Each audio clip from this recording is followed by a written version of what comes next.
우리 주님의 사랑과 평화가 여러분과 함께 하시기를 기원합니다. 오늘 마가복음 12장의 말씀의 중심 주제는 그래도 주님 말씀한 것은 한 과부가 헌금한 두 렙돈의 얘기입니다. 오늘 이 중심 주제의 핵심과 병행을 이루는 본문이 열왕기상 17장 8절에서 16절에 나오는 사렙다 과부의 이야기입니다. 우리가 그 얘기를 잘 알죠. 이스라엘에 가뭄이 들었습니다. 그 땅의 가뭄은 이스라엘뿐만 아니라 이스라엘의 밖의 지역까지도 그 땅 전체가 가뭄이 들었어요. 오랜 기간 동안 가뭄 때문에 그들은 먹고 살 길이 없었습니다.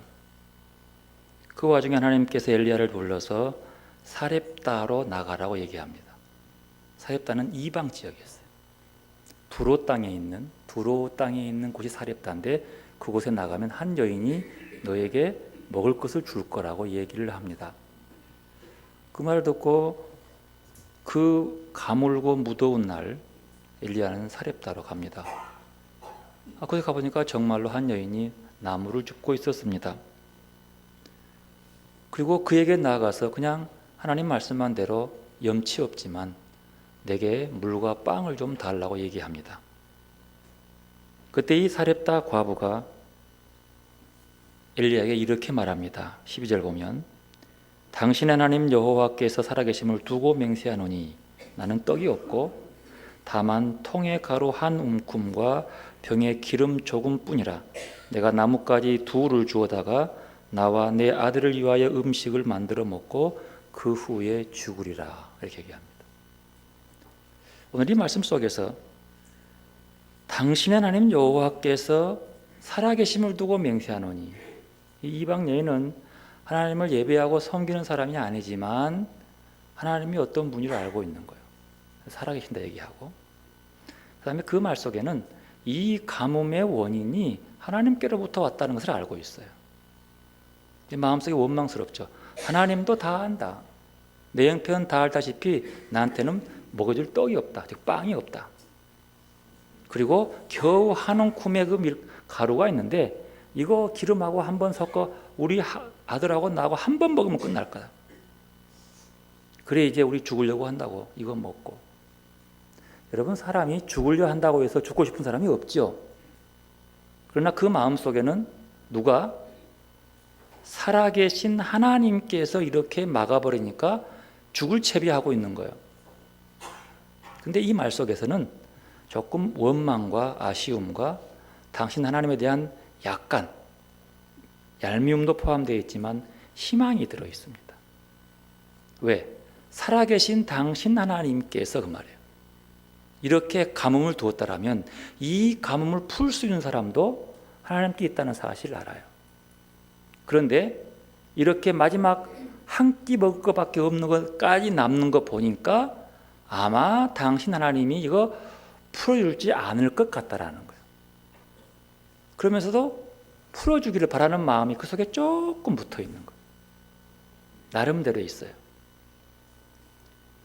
그러니까 엘리야가 이렇게 말합니다. 두려워하지 말고 가서 그것으로 음식을 만들어 와라.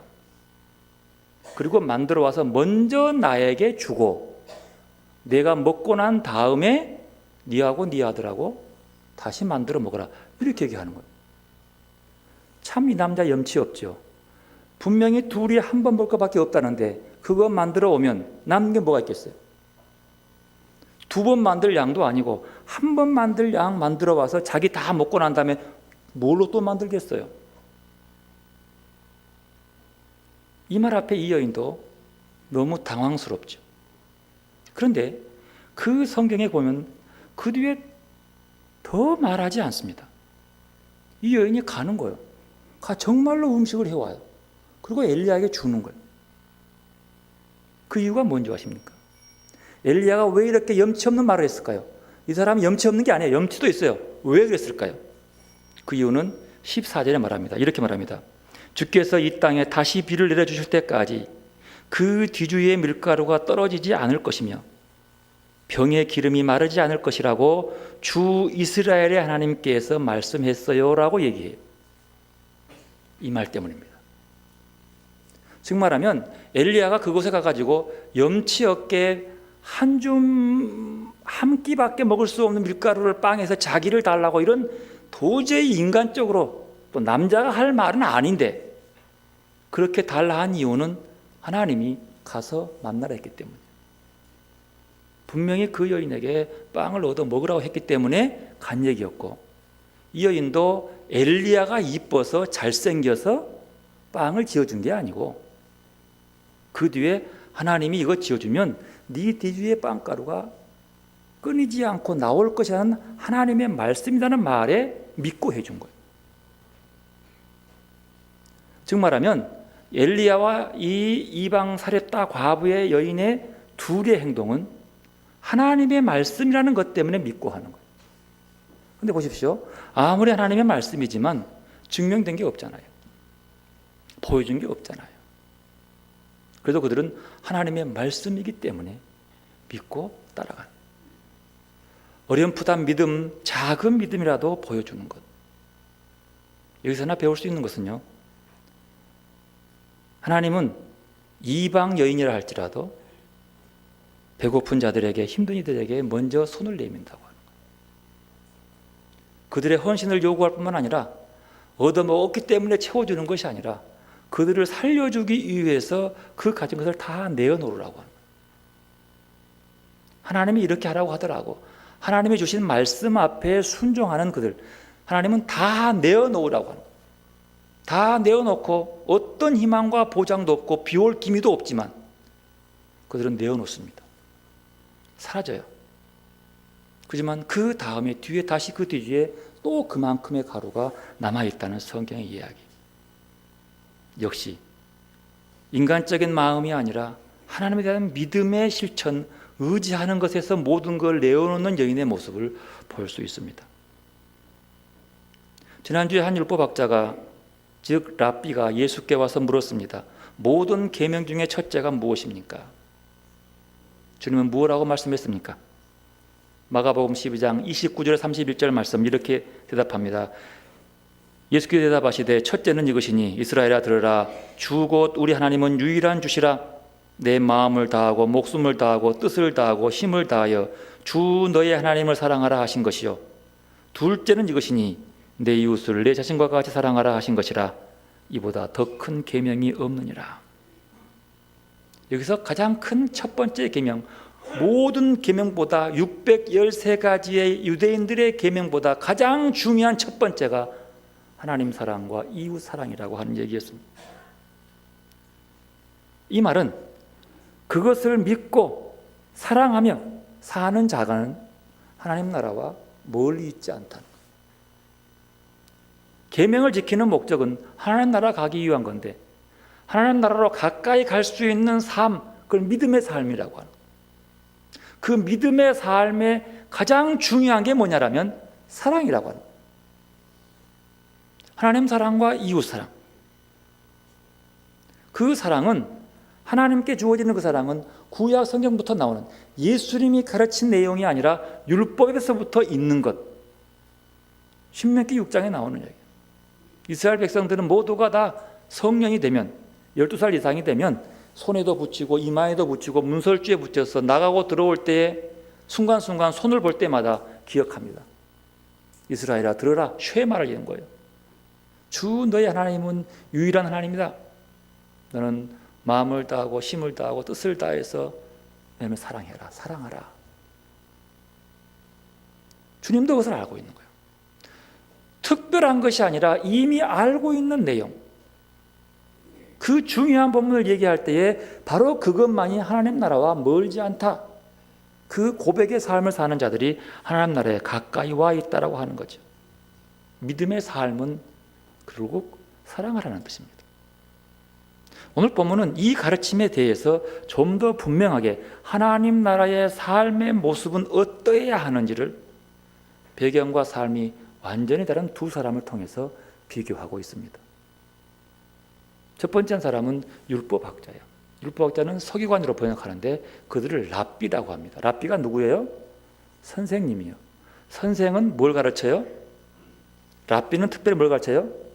율법학자 랍비는 뭘 가르쳐요? 율법을 가르쳐요. 율법은 누가 주신 법이에요? 하나님 주신 법이요. 그 법의 가장 중요하고 전체를 아우르는 말이 뭐라고요? 하나님 사랑하라는 거예요. 이걸 가르치는 거예요. 그러면 가르치는 사람이 그것을 가르치면서 온전하지 못하지만 그렇게 하나님 사랑하는 모습으로 살아가는 것이 정답이죠. 근데 그 사람의 모습, 그러니까 그 사람의 삶의 모습들은 모두가 다 하나님 사랑의 모습이 배어나야만 되는 거죠. 선생의 모습인 거예요. 그리고 또 한 사람은 가난한 과부의 모습이에요. 요새 과부가 두 얘기 나오는데요. 구약 성경에 보면 과부는 사회적 약자 중에 가장 약한 사람입니다. 그 당시는요, 결혼하는 가장 첫 번째 이유는 성인 남자가 돈을 벌어와야지만이 밥벌이가 되는 거예요.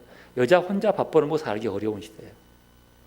그래서 여자는 언제나 남자가 벌어주는 먹으로 먹거리를 사는 것, 아이도 마찬가지예요. 그래서 신명기 14장에 보면은 하나님 말씀해요. 소산, 추수의 결과물을 놓고 10분의 1조를 내라는 거예요. 10의 1조를. 10의 1조 누구한테 내는 거예요? 하나님께 내요. 그거 누구 거예요? 하나님 거예요. 그렇게 내라 해놓고 그 소산의 10분의 1을 다 낸 다음에 그 10분의 1을 고아와 과부와 너희 진중에 있는 이방 나그네들을 먹이라고 얘기해요.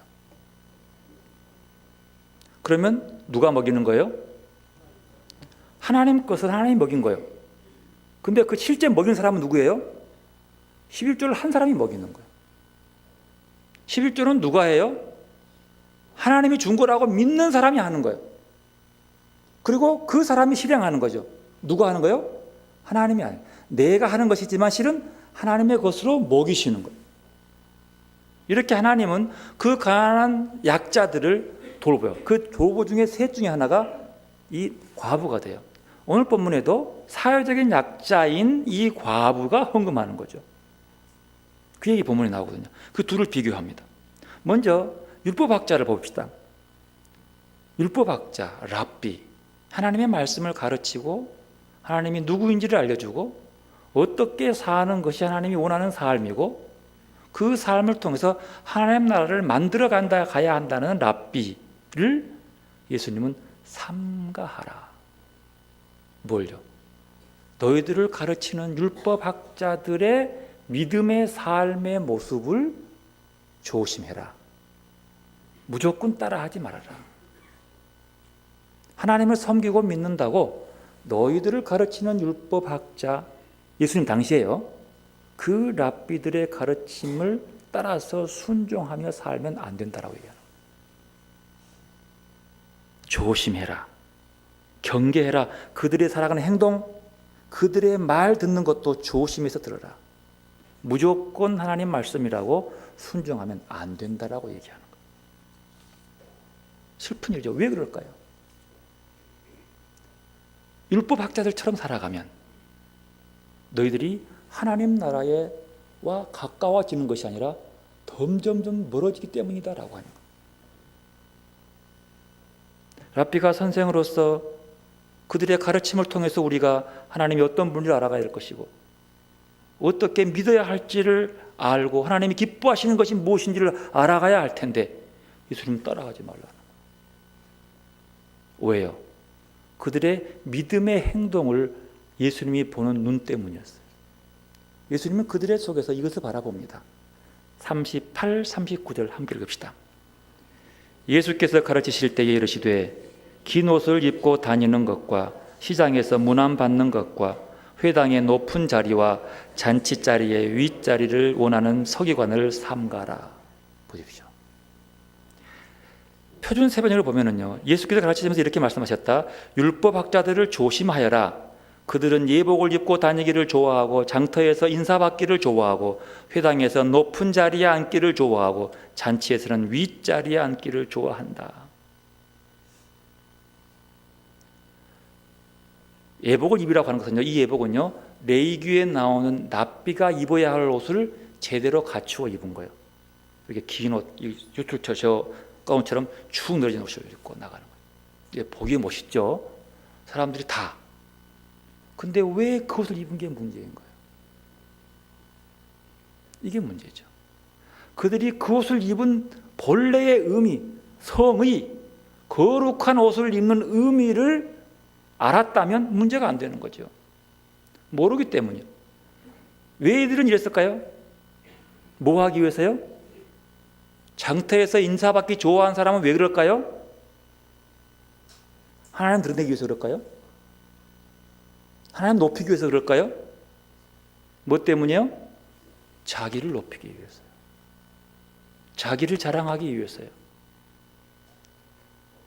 한결같은 자기 자랑 때문이요. 자기 높아짐 때문이요. 하나님은 우리의 삶 속에서 하나님을 높이는 삶을 살라고 그래요. 하나님이 드러나는 삶을 살라고 해요. 그러기 위해서 누구를 낮추고? 나를 낮추고 나를 비우고 하나님을 드러나는 삶을 살아내는 것이 믿음의 삶이라고, 그것이 하늘나라에 가는 가장 지름길이라고 얘기합니다.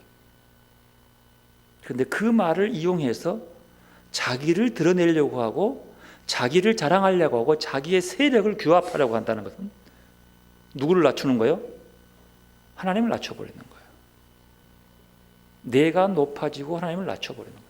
여러분, 이것은 이제 뒤에 나올 겁니다만 사람이 지은 원죄를 살펴보니까 교만이라 그러죠. 교만은 뭐예요? 교만, 자만 같은 뜻인데 무슨 말이에요? 교만은 내가 높아지는 거예요.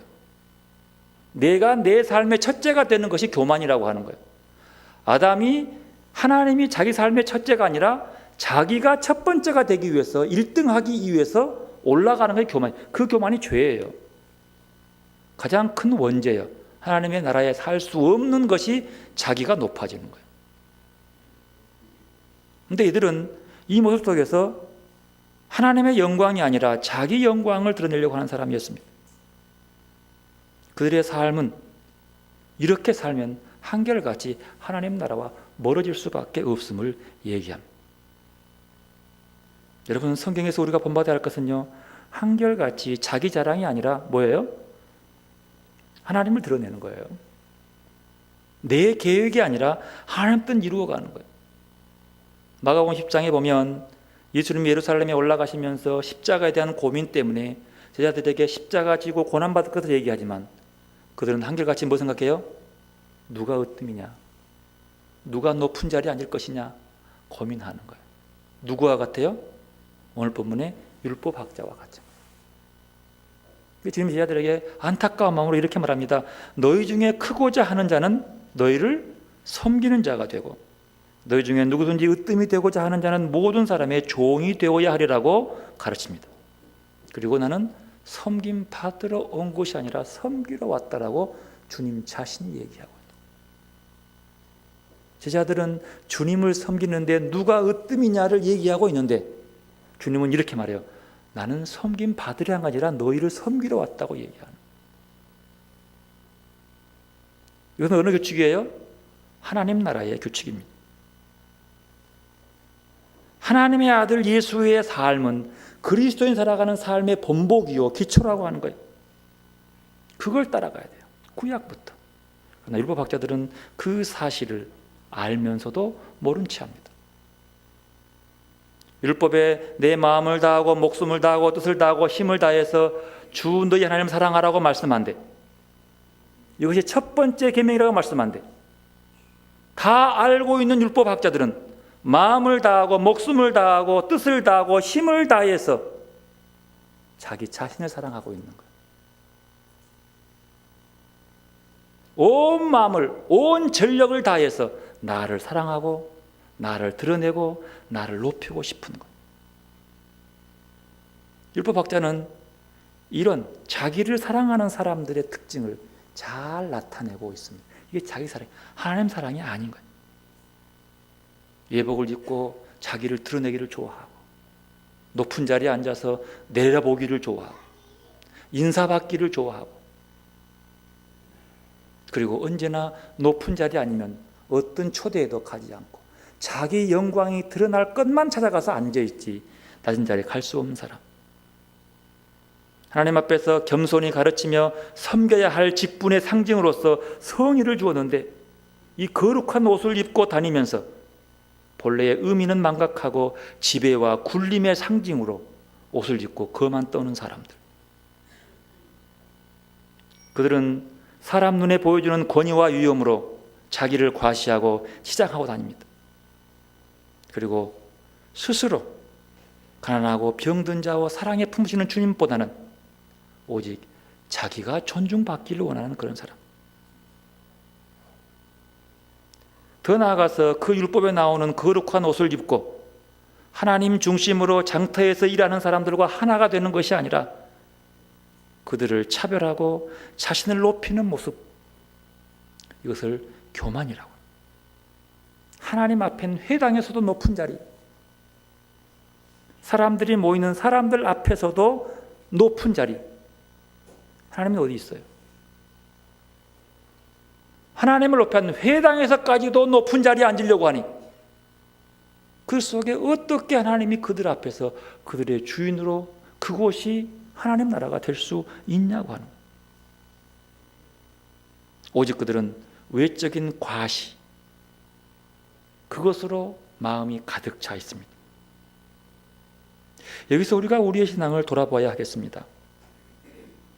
여러분의 삶의 첫 번째가 무엇입니까? 아니, 우리의 신앙생활 속에 첫 번째가 무엇입니까? 뭐 하기 위해서 예수를 믿습니까? 마음을 비우고 겸손히 온 마음과 목숨과 뜻과 힘으로 사랑할 것 첫 번째가 하나님이 되시기를 바랍니다. 하나님의 우리를 향한 가장 첫 번째, 가장 중요한 것은 뭐예요? 우리를 향한 사랑이요. 그래서 독생자를 이 땅에 보내셔서 죽게 만든 거예요. 그게 사랑이요. 우리를 향한 하나님의 첫 번째 가장 중요한 사랑, 그 받은 우리도 역시 그 사랑으로 응답해야 한다는 겁니다. 이렇게 살아야 할 율법학자는 살지 못합니다. 그래서 더 나아가서 그들이 더 큰 벌을 받아야 할 것을 말씀하면서 이렇게 그들을 말합니다. 40절 말씀 함께 읽습니다. 그들은 과부의 가산을 삼키며 외식으로 길게 기도하는 자니 그 받은 판결이 더욱 중하리라 하시니라. 무슨 말이죠? 공동번역을 제가 읽어드릴게요. 또한 과부들의 가산을 등쳐 먹으면서 남에게 보이려고 기도는 오래 한다. 이런 사람이야말로 그만큼 더 엄한 벌을 받을 것이다. 과부의 재산을 등쳐먹고 기도 오래 한다고 해서 복이 아니라 왜요? 더 큰 벌을 받는다고 하는 거예요. 그런데 어떻게 율법학자가 과부의 가산을 등쳐먹었을까요? 이 거룩한 사람이 등쳐먹겠어 쉽게? 뭐예요? 그들의 가르침 때문인 거예요. 여러분, 그 과부가 하는 헌금에 대해서 논의하면서 그때 홍시 목사님 그 얘기하셨죠. 이 헌금의 부분의 해석을 성전세다고 얘기하는 거예요. 성전세. 그러니까 아니 둘이 없던 밖에 이 동전 2개밖에 없는 여자의 것을 꼭 성전세를 내야 하냐는 거예요. 그 사람 좀 면해주고 좀 먹게 해주고 구제 받아야 할 사람들을 구제해야지 그 사람으로부터 구제헌금 받으면 되냐 이 말이에요. 그래서 하는 거예요. 여러분, 성전세는요 아무리 가난한 사람도 내야 됩니다. 안 내면 성전에 못 들어가요. 이제 그렇게 보면, 근데 그것만 아니지만 하여튼 그렇게 해석을 하게 되면 결국은 율법학자의 가르침은 그들 등골 빼먹는 거잖아요. 그래 놓고 네가 아무리 길게 기도하면서 뭐 축복하고 해봤자 너는 더 험한 벌을 받아, 그 말이야. 그 헌금 못 내는 과부보다도 네가 더 큰 벌을 받는다, 그 말을 하는 거죠. 남편 잃어서 구제 받아야 할 사람에게 구제헌금 하면 되겠어요? 주지 못하면서 너 그렇지 않으면 지옥 간다라고 가르치냐 안 낼 수가 있어야지. 제가 이번 미얀마 다녀왔는데 미얀마 95%가 불교인이라 그러더라고요. 근데 그 사람들은 대부분 남자애들은 어려서부터 9살 되기 전에 꼭 절에 가서 머리 깎고 그 삶을 살아본대요. 스님이 되고 싶은 삶. 그리고 살다가 그것이 자기에게 맞으면 이제 그 일을 쭉 가는 거야. 이제 우리 가이다는 그 친구도 자기도 한국말 참 잘하더라고요. 자기도 9살 때 갔대요. 6개월 만에 나왔대. 못 버티고 자기 스스로 20살에 또 갔대요. 또 가서 또 머리 깎고 하고 있는데 또 6개월 만에 나왔대. 왜 나왔대? 했더니 나온 이유가요, 내가 머리 깎고 스님이 되면 일 안 해도 먹고 살 수는 있는데 이게 지옥에도 가장 무서운 지옥이 할 것 같더라는 거예요. 그래서 왜 그랬더니 하는 말이, 불교도 그게 있대요. 이제 마지막 심판받을 때, 심판받을 때 제일 먼저 스님부터 받는대요. 그래가지고 요 스님이 조금만 잘못하면 가차없이 큰 벌을 준대요. 그러니까 스님 아닌 사람들이 그 정도 죄는 용서할 수 있는데 스님들이 그 정도 지은 죄면 가차없이 그냥 큰 벌을 준대. 자기는 도저히 안 되겠더래. 거기 있어가지고는. 그래서 나왔대. 그래서 많은 사람들이 스스로 자기를 돌아보고 내 모습은 안 되겠다 싶어서 그 자리를 뜬대요. 다 실험해보고 자리를 뜬대요. 제가 그걸 보면서 이렇게 가난한 이 나라 사람들도 신앙심 앞에서, 자기 신 앞에서 자기를 돌아보고 자기의 부족함 때문에 뛰어나온다는 거죠. 그래서 하는 말이, 우리 여기 스님들도요 가짜가 많아요. 가짜가 땡중이 얼마나 많은지. 많지만 자기도 그런 땡중 되고 싶지 않아가지고, 왜? 심판받을 때 더 큰 벌을 받으니까.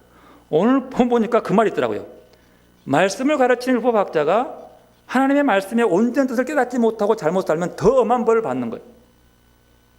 자기가 의도한 건 아니지만 이 구제받아야 할 사람의 것들을 등쳐먹는 순간, 아니 자신의 영광을 위해 살아가는 순간 그들은 가차없는 벌을 받는다는 거죠.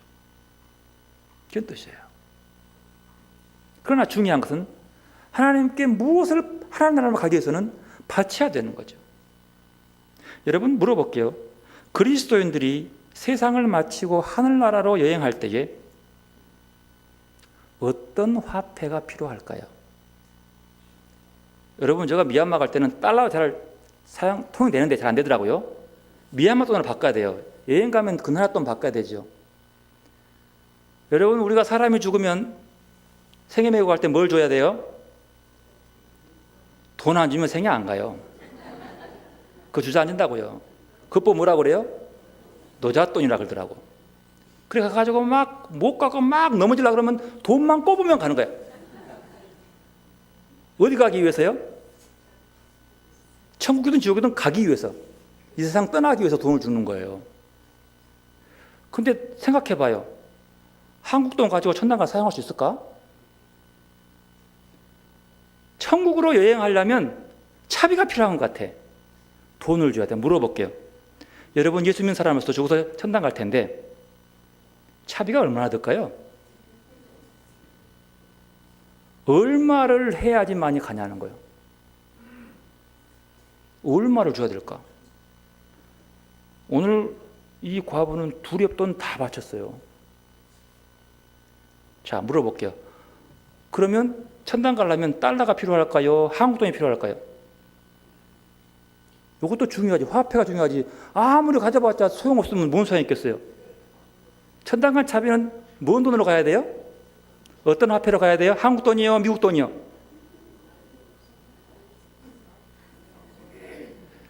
여러분, 천국 가는, 하늘나라로 우리가 죽어서 하늘나라로 여행 갈 때에 필요한 화폐는 사랑입니다. 사랑이요. 사랑이라는 화폐가 필요해요. 근데 그 사랑도 아무 사랑이나 안 되는 거예요. 나를 사랑하는 사랑의 돈 가지고는 갈 수가 없어. 통용이 안 돼. 무슨 사랑이라고 그래요? 성경에 나와요. 첫째 중요한 건 하나님 사랑이에요.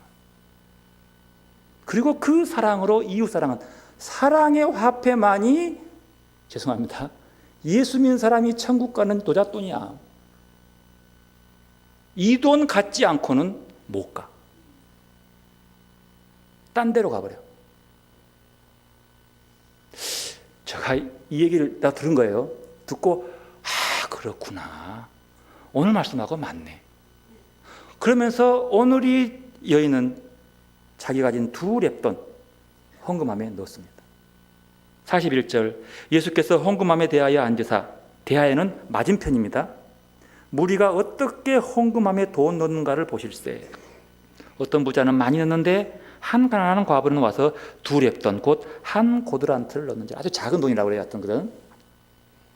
여러분, 그 이스라엘에 가면 성경에 나옵니다만 예루살렘 성전에는 꼭 남자, 여자, 이방인들이 앉는 자리가 구분되어 있다고 합니다.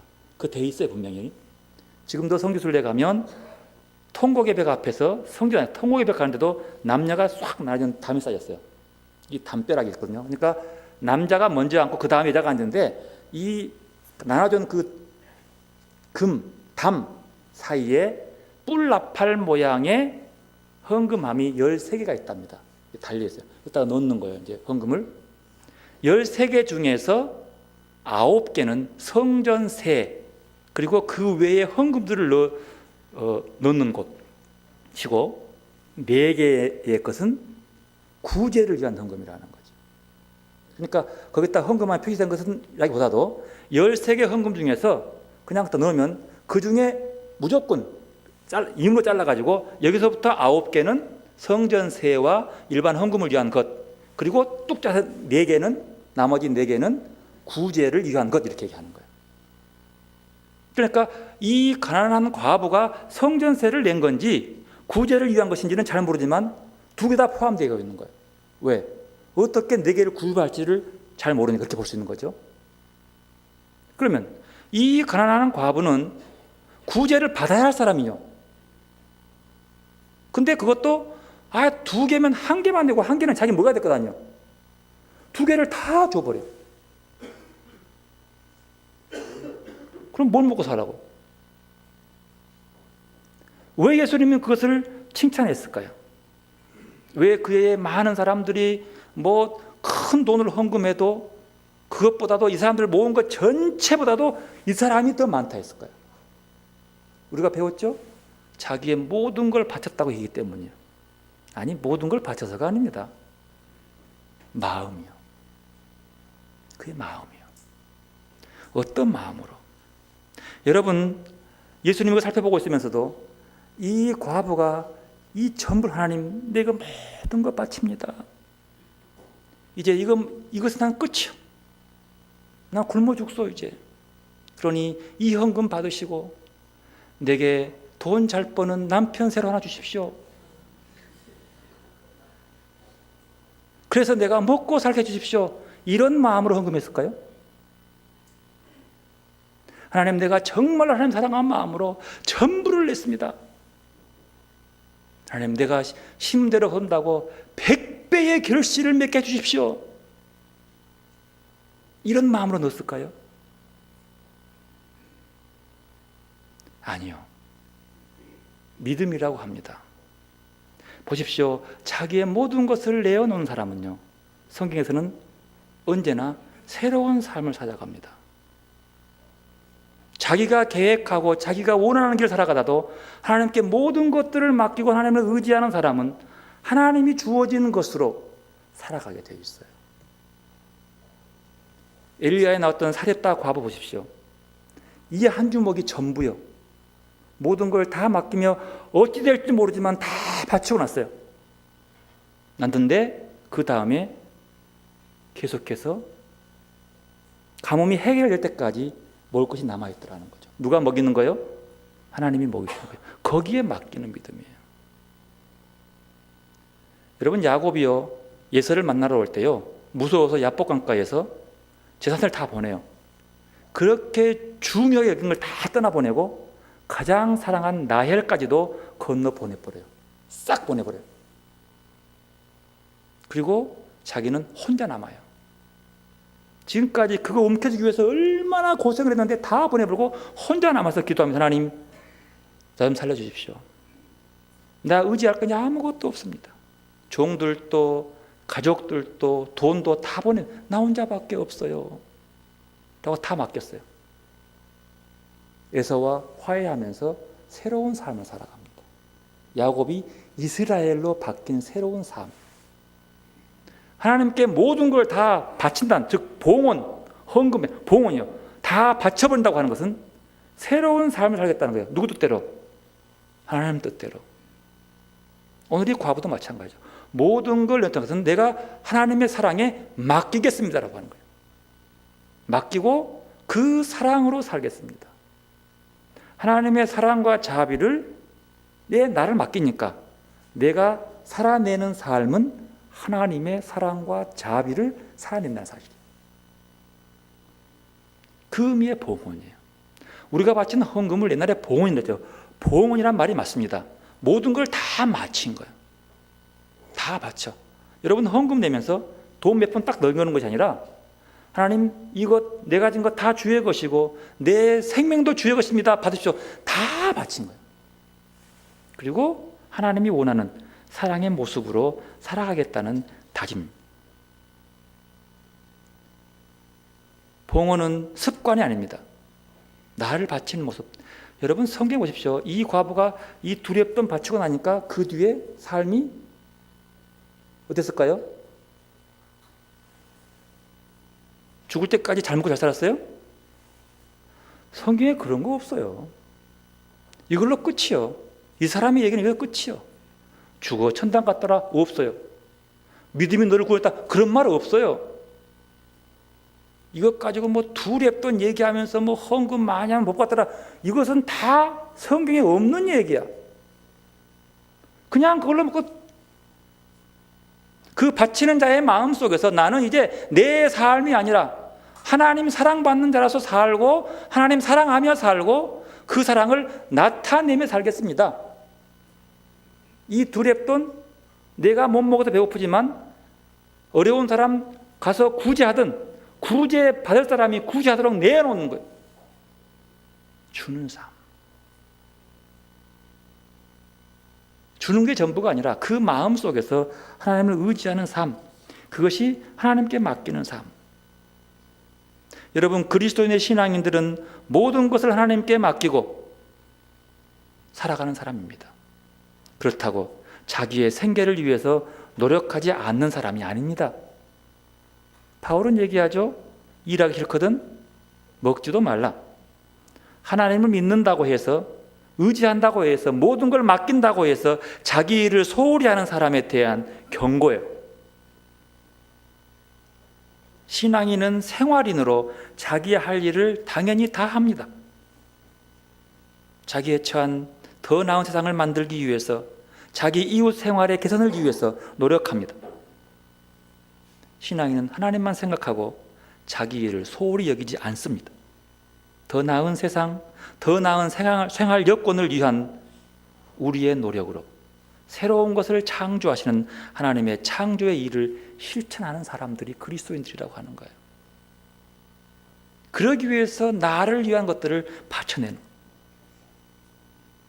우리 자신에게만 집착하면 자신을 벗어나지 못하는 소인이 되는 거예요. 남을 위한 대인배가 되어야 한다는 거죠. 오늘 말씀에서 예수님의 비난받는 율법자는 자기만 생각한 사람들이었습니다.